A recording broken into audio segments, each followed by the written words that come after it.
Honestly, when I'm working on music a lot, I feel like I'm excited to get up in the morning, and like I feel like I have a sense of direction in life. And there's nothing else in my life that really does that for me.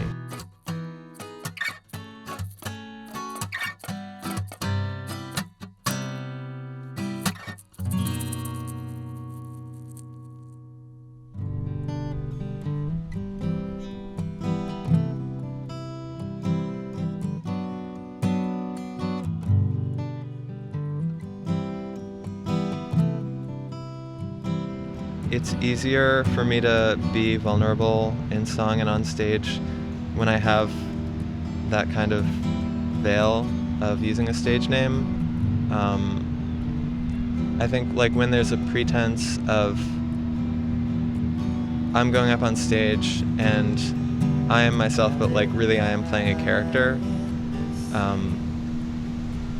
That, I mean, just as far as like the paranoid thoughts that could go through your head, like if you sing a sad song, you're worried, oh, are people gonna think he's sad, or like are all these lyrics explicitly autobiographical, which like I don't think they are, even for the most authentic songwriter, you know. So I feel like that, yeah, having that, the stage name, I think establishes a certain distance between myself and myself as a performer that I feel like is kind of necessary for me.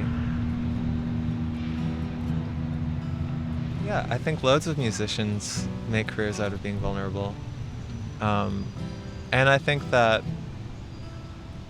well, for me, I think the most important thing is just like whatever you do, you have to genuinely love doing it. And that applies to like pop musicians as much as singer-songwriters, as much as like experimental musicians. My philosophy is that if you really love what you're doing and you're really committed to it, then like you're gonna find an audience of people who pick up on that. And if you're a pop musician, that could be a really big audience. If you're an experimental musician, that might be a very small audience. I think the kind of music I play is somewhere in between.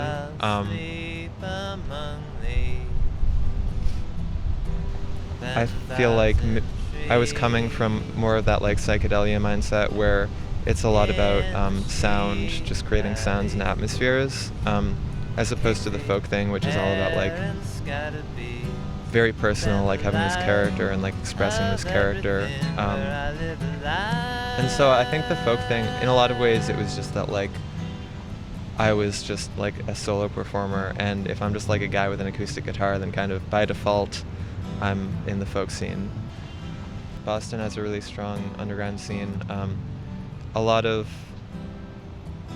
I feel like the colleges definitely have a lot to do with that. Like you have the Berkeley bands, the NEC bands, the like liberal arts school bands, and they all kind of have their own influences and their own vibes. I did realize recently that a lot of my lyrics have the same basic theme, which is that like it's a feeling of like being kind of unsatisfied with where you are, but being optimistic that it's going to change at some point. Which I feel like that's probably something a lot of people can relate to. Like a song that I just finished writing, or I just finished a draft of it, it's like this very sincere song, but like at the same time, when I was writing it, it was like funny to me. I'm like, oh, like I'm like, it's kind of like over the top, like sad, you know, or not sad, but like, you know, it's like when you play with like strong, sad or dramatic emotions or whatever, as an artist, that's like really funny in a way, and it's really fun in a way, I think.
farewell smile. In the oven rises that which keeps you warm in your little town between the lake and trees. Town between the lake and trees. The still world awakes, you still dream, patient, serene, out of sync, till you turn around and round again, round and round, round again.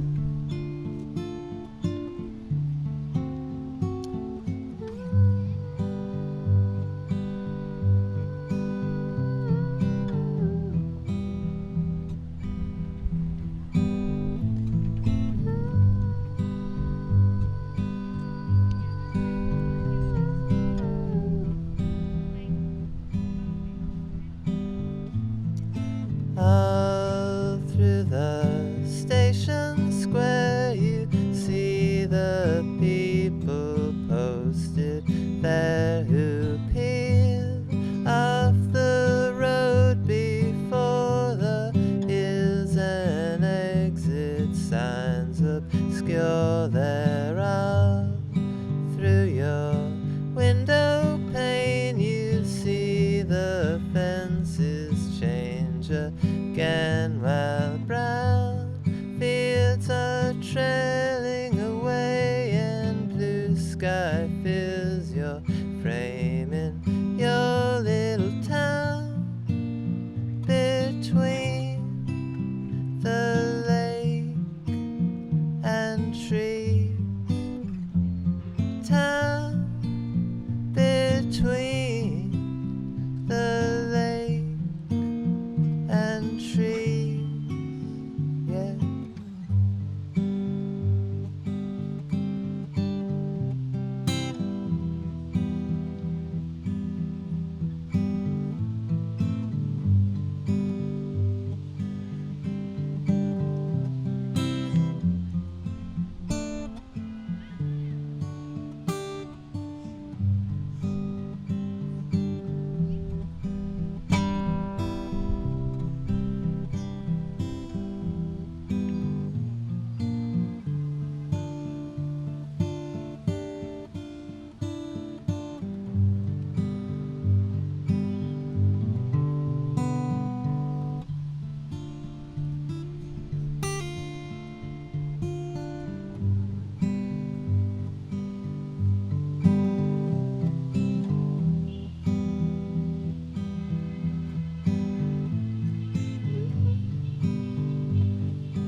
Your little town between the lake and trees.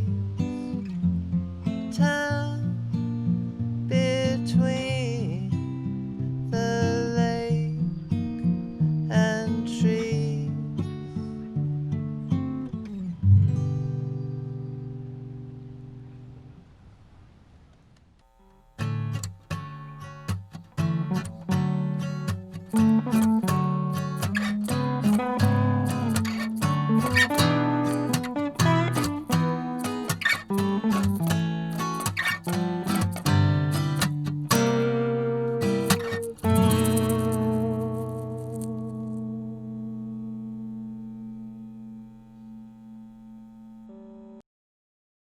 I think I try to write,